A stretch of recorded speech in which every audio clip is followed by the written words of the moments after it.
Welcome to RFL, everyone. I'm Richard French. Good evening, and thank you for joining me this, beginning of what promises to be an eventful week. Again today, Washington edged closer to a financial cliff for millions of Americans as Mitch McConnell continues to refuse even a floor vote on a stimulus package that could keep people in their homes and keep food on their tables as December 26 deadline fast approaches. Also tonight, the latest on the COVID surge that is pushing our medical capacities to their breaking points, with the worst still to come.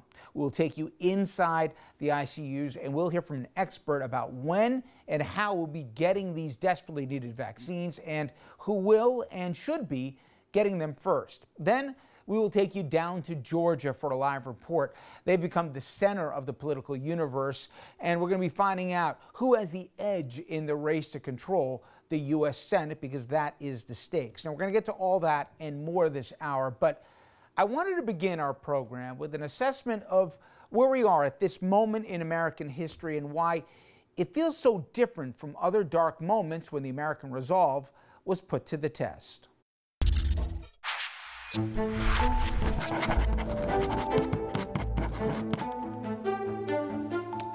As we all deal with a pandemic and a financial crisis caused by the health crisis, we are seeing a disturbing leadership void in this country. Now, we're not even seeing the bare minimum. Instead of meeting with his COVID task force or doing the basics like telling the American people to wear masks or to socially distance, the president is instead making things worse. He's continuing his self-serving grievance tour. Trump, he spent more than 90 minutes at a Georgia rally on Saturday night. It was a packed house, and if you found a few masks, you were looking better than me in the crowd.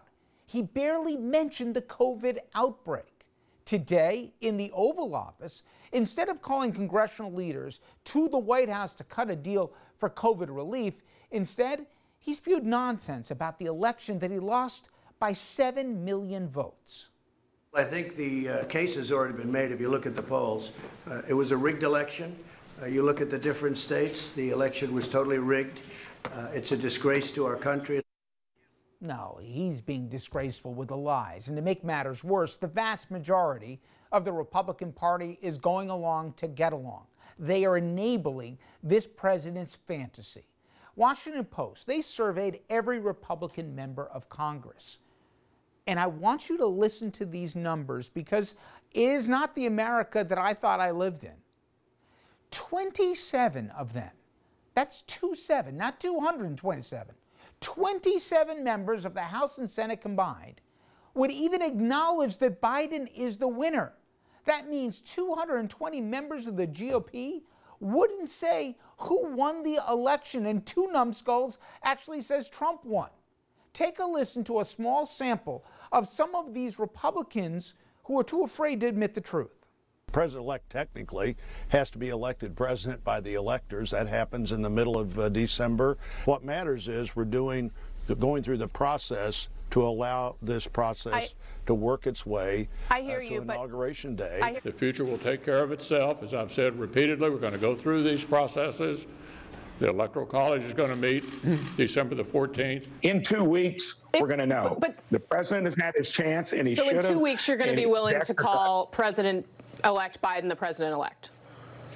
The process is going to dictate there. And we've got to get all the evidence laid out, and then the courts will make their decision. The Electoral College will vote on December 14th, and I think that's what we have to wait for. Keep fighting, Mr. President. Make your case in court. Pathetic. And you know what? Because of that pathetic cowardice, it is filtered outside of the Beltway. A recent poll shows that nearly 7 in 10 registered Republicans deny that Biden won.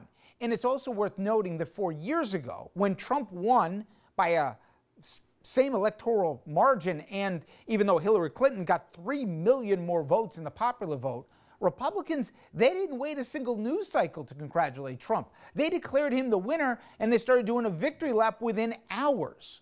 And by the way, she had the courage to at least call and concede.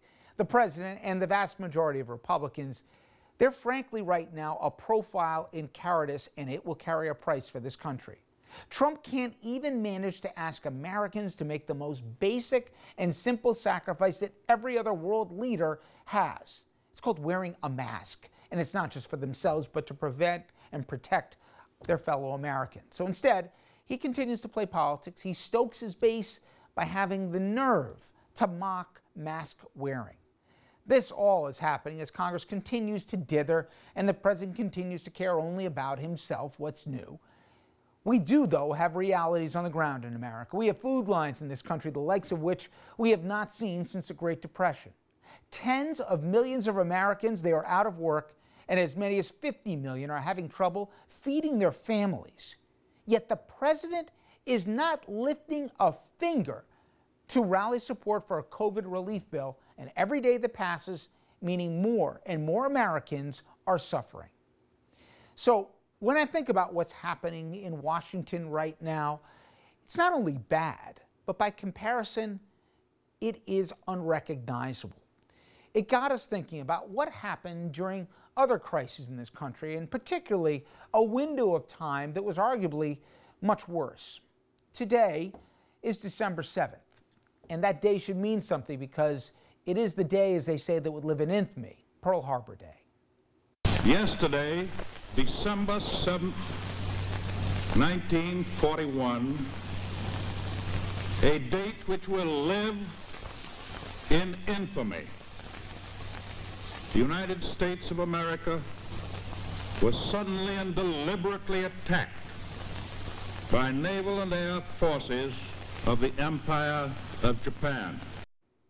79 years ago today, nearly 2,500 Americans were killed during that sneak attack.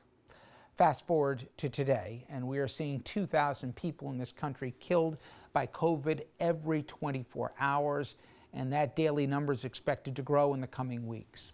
So to put that into perspective, it is nearly a Pearl Harbor each and every day in America. Our president today, he's MIA, as a deadly virus wreaks havoc in this country that he is supposedly running when he's not golfing. But during the Depression and the war to end all wars, FDR was anything but gone. He was rallying Americans with his famous fireside chats. He was ramping up wartime production that allowed us to help defeat the Nazis and the Japanese. He was also asking Americans to sacrifice, and they were more than willing to do it. Things like food and gasoline were rationed, and Americans actually supported it.